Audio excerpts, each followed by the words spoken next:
Assalamualaikum warahmatullahi wabarakatuh. Halo anak-anak semuanya. Kembali lagi bersama saya Bu Nina dalam video pembelajaran tema. Di video kali ini kita akan belajar tema 3, subtema 2, pembelajaran 1 sampai 6, kelas 5.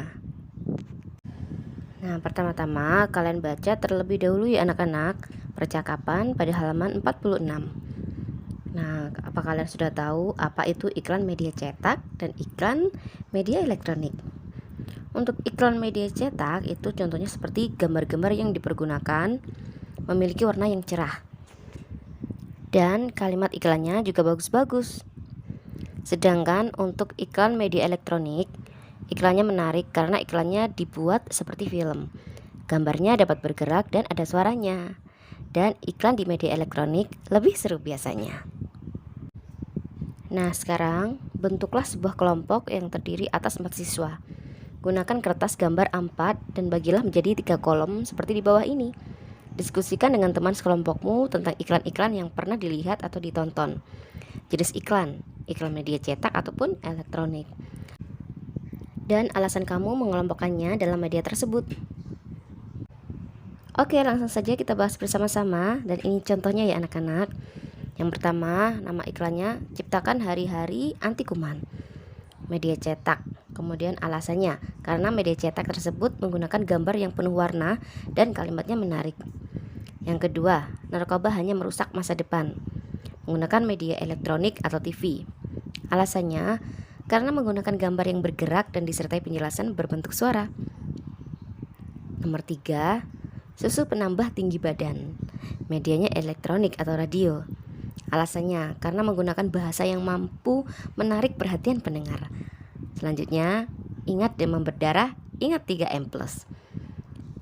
Medianya yaitu media cetak. Alasannya, menggunakan ilustrasi gambar yang menarik disertai penjelasan yang sesuai dengan kata kunci. Nah, ini ada sedikit percakapan ini anak-anak antara Lani dan Bayu. Aduh, perutku sakit. Wah, kenapa Lani? Sepertinya mahku kambuh. Kemarin mahku juga kambulan. Dokterku memberikan obat mah seperti yang ada di iklan televisi. Bahkan ada obat mah yang memiliki aneka rasa. Mungkin kamu pernah meminumnya. Oh iya, aku jadi teringat. Ternyata aku memiliki obat mah yang kamu maksud di dalam tasku. Terima kasih atas perhatiannya ya. Lalu, apa kata doktermu waktu itu, Dayu? Apa yang menyebabkan mah kita kambuh? Nah, masih ingat cerita Dayu dengan mahnya? Coba kamu ulas kembali penyebab seseorang dapat terserang mahnya.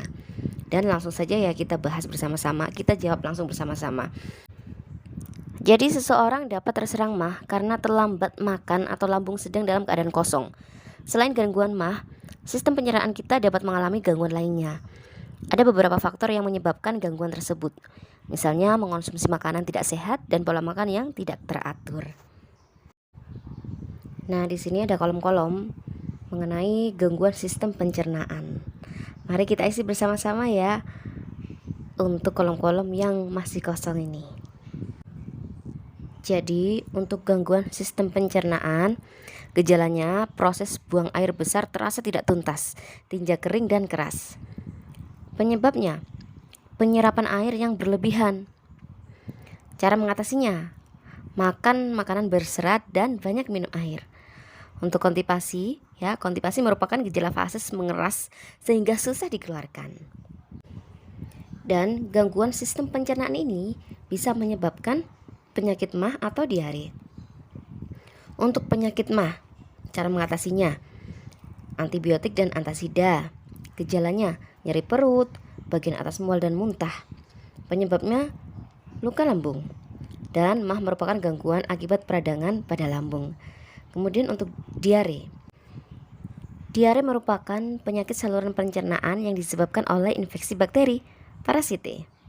Penyebabnya, infeksi virus pada usus besar dan alergi makanan. Gejalanya, perut kembung atau kram, tinja encer, rasa mulas atau terkadang mual dan muntah. Untuk cara mengatasinya yaitu dengan beristirahat cukup dan banyak minum. Sekalipun iklan yang umumnya terdapat di media elektronik berbeda-beda, ada satu persamaan dalam bahasa iklan yang digunakan. Setiap bahasa iklan tersebut ternyata memiliki ciri-ciri yang sama. Apakah ciri-ciri yang dimiliki oleh bahasa iklan? Bentuklah sebuah kelompok yang terdiri atas 4 siswa. Tuliskan dalam kolom berikut ini kalimat-kalimat iklan yang biasa kamu ingat dan kamu ketahui di media elektronik. Diskusikan ciri-ciri bahasa iklan elektronik yang terdapat dalam kalimat tersebut. Lalu presentasikan di depan kelas hasil diskusi kelompokmu. Dan langsung saja kita bahas untuk kolom pada halaman 55 ini. Ini adalah contoh kalimat iklan. Yang pertama, Aquada, air minum isi ulang diproses secara higienis melalui 3 tahap: mikrofiltrasi, sterilisasi ultraviolet, dan ozonisasi, bersih dan higienis. Yang kedua, resik mesin cuci kapasitas 10 kg. Program dapat diatur sesuai kebutuhan. Mampu mencuci cover dan bermacam-macam boneka. Tabung stainless steel. Yang ketiga, marilah kita memperkukuh persatuan dan kesatuan bangsa untuk meneruskan pembangunan nasional. Yang keempat, toko Mas Subur jual beli perhiasan, logam mulia, Jalan Mulia Selatan nomor 65 Jakarta Selatan 0821 bla bla bla. Dan selanjutnya, belajar di ruang guru aja. Fontnya mudah dimengerti. Solusi belajar lengkap hanya di ruang guru. Download dan langganan sekarang. Oke, untuk ciri-ciri bahasa iklan yaitu menggunakan bahasa yang singkat, padat, dan jelas. Isinya bersifat objektif, jujur, singkat, jelas, dan menarik. Menggunakan bahasa yang memikat dan memiliki daya sugesti. Oke, sekarang langsung saja kita bahas bersama-sama di kitab halaman 56 ini. Yang pertama ada tari reog, berasal dari Ponorogo. Propertinya ada topeng reog. Yang kedua, tari kuda lumping, berasal dari Jawa Tengah, dan propertinya ada kuda lumping. Yang ketiga, tari jaipong, berasal dari Jawa Barat. Propertinya adalah selendang. Yang keempat, tari baksa kembang, berasal dari Kalimantan Selatan. Propertinya yaitu rangkaian bunga.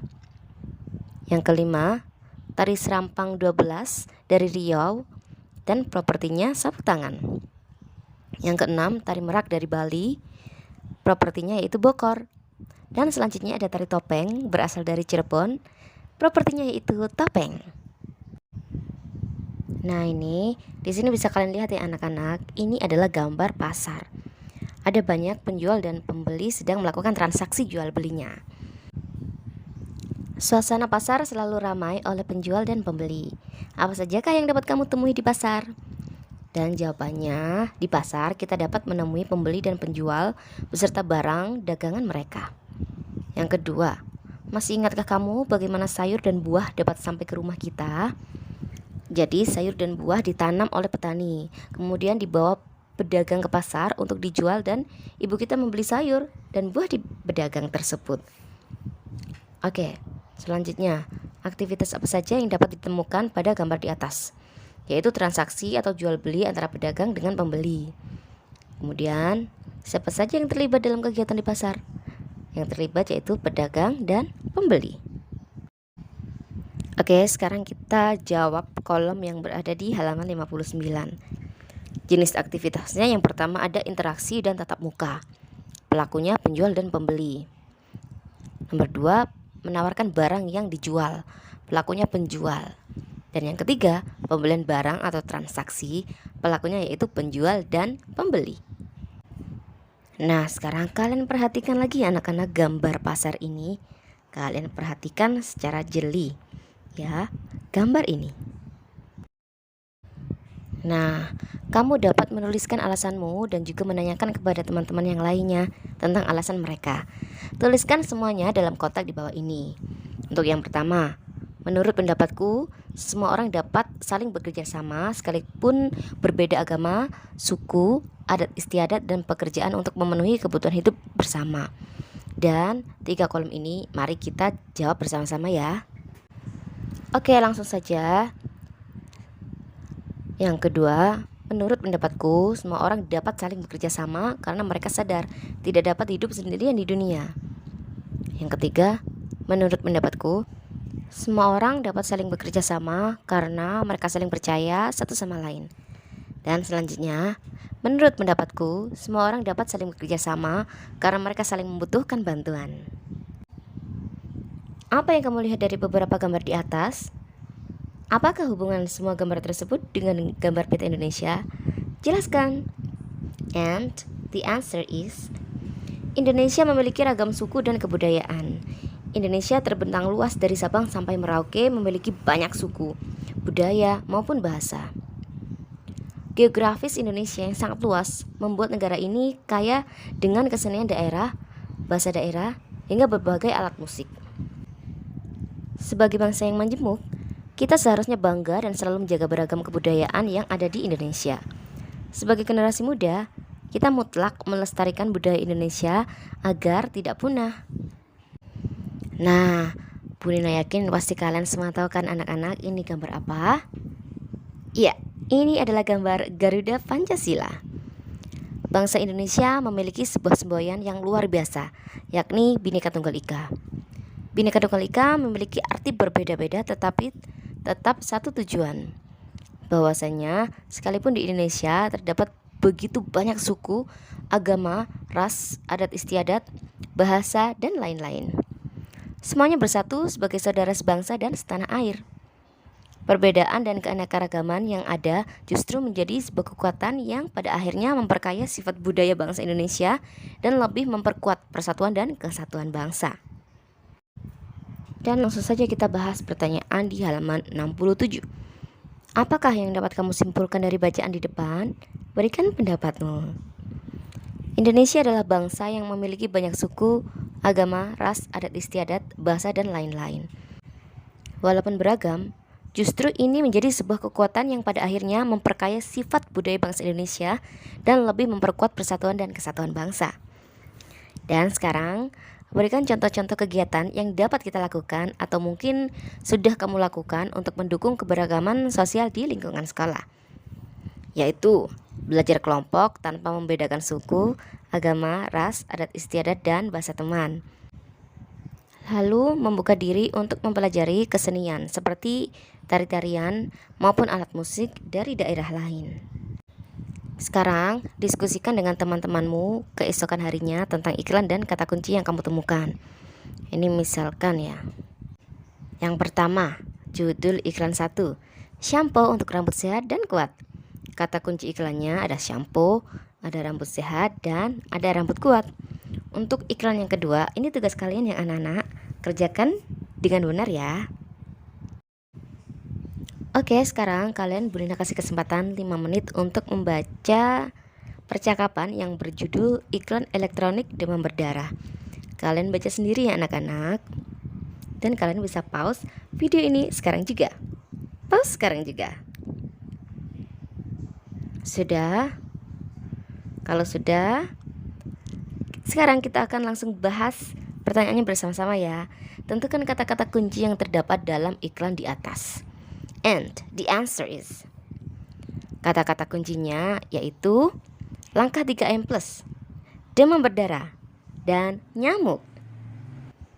Dan sekarang langsung kita bahas kolom yang kosong ya, terkait penyebab gangguan sistem pencernaan yang ada pada kitab halaman 75 ini. Oke, yang pertama, makan tidak teratur. Menunda makan. Ketika makan menjadi terlalu kenyang. Yang kedua, makanan mengandung kuman. Mengkonsumsi makanan yang mengandung kuman dan bibit penyakit. Selanjutnya, makanan mengandung gula. Terlalu banyak makan makanan yang mengandung gula. Selanjutnya, kurang serat dan vitamin. Kurangnya mengkonsumsi makanan berserat seperti buah dan sayuran dan yang mengandung vitamin C. Kemudian, menunda BAB. Kebiasaan buruk sering menunda buang air besar atau BAB.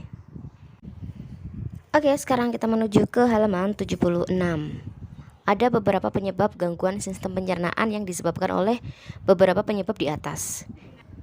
Kita sudah membahas mengenai beberapa gangguan. Coba kita mengulas kembali mengenai beberapa gangguan sistem pencernaan tersebut.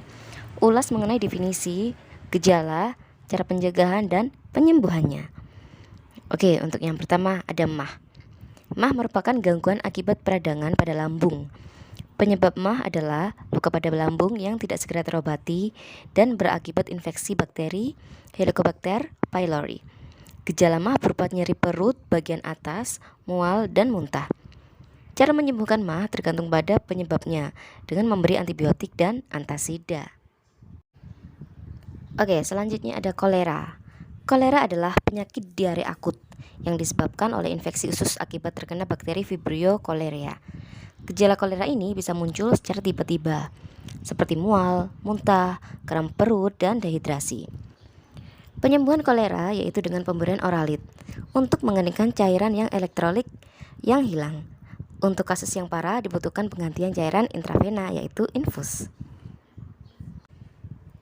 Kemudian diare. Diare merupakan penyakit saluran pencernaan yang disebabkan oleh infeksi bakteri, parasit, maupun virus pada usus besar dan alergi makanan. Gejala diare meliputi perut kembung atau kram, tinja encer, rasa mulas, atau terkadang mual dan muntah. Diare akan sembuh dengan sendirinya dalam beberapa hari. Namun hal yang perlu dilakukan adalah dengan beristirahat yang cukup dan banyak minum air agar tidak mengalami dehidrasi. Oke, sekarang kalian baca sendiri anak-anak pada teks halaman 79 yang berjudul Bogor Siap Gelar Cap Gomeh.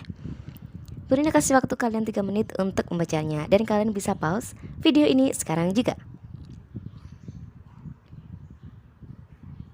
Oke, sudah. Baiklah, kalau kalian sudah membacanya, mari kita bahas pertanyaannya bersama-sama. Nomor 1. Apakah yang dimaksud dengan perayaan Cap Gomeh? And the answer is, perayaan Cap Gomeh adalah pesta rakyat untuk mengakhiri perayaan Imlek. Nomor 2. Atraksi apa sajakah yang dapat ditemui di perayaan Cap Gomeh di Bogor? Jawabannya, perayaan Cap Gomeh di Bogor dimeriahkan oleh atraksi penampilan 12 mobil show, 25 liong, dan 50 barongsai. Bebek sawah, wayang hihit, tarian jalanan, sepeda, bobokologor, marching band, pasukan pengibar bendera, ogo-ogo, parade kostum, karnaval, dan lengseran. Number 3. Apakah yang dapat kamu simpulkan dari bacaan di atas tentang keberagaman? Dan jawabannya yaitu keberagaman adalah bersatunya beragam budaya, etnis, agama, ras, dan antar golongan dalam sebuah festival. Number 4. Apakah manfaat keberagaman di dalam suatu masyarakat? Berikan pendapatmu. Manfaat keberagaman dalam suatu masyarakat diantaranya kita bisa saling menghormati perbedaan agama, suku, status sosial, serta memupuk rasa persatuan bangsa. Nah, pertama-tama kalian baca terlebih dahulu ya kitab halaman 80 sampai 81. Dalam kelompok yang berisikan 4 siswa, diskusikan kesimpulan tentang ciri-ciri kata kunci yang biasa terdapat dalam iklan. Yang pertama, terdiri dari 1 atau 2 kata yang membentuk frase kata. 2. Mengandung kata yang unik yang terdapat dalam sebuah iklan. 3. Mewakili sebagian besar atau keseluruhan topik, konsep, informasi dari sebuah iklan. Sampai di sini dulu pembelajaran kita di video kali ini. Semoga bermanfaat bagi kalian semua. Jangan lupa sholat 5 waktu, selalu belajar ya, dan lakukan kebaikan sebanyak mungkin. Terima kasih. Wassalamualaikum warahmatullahi wabarakatuh.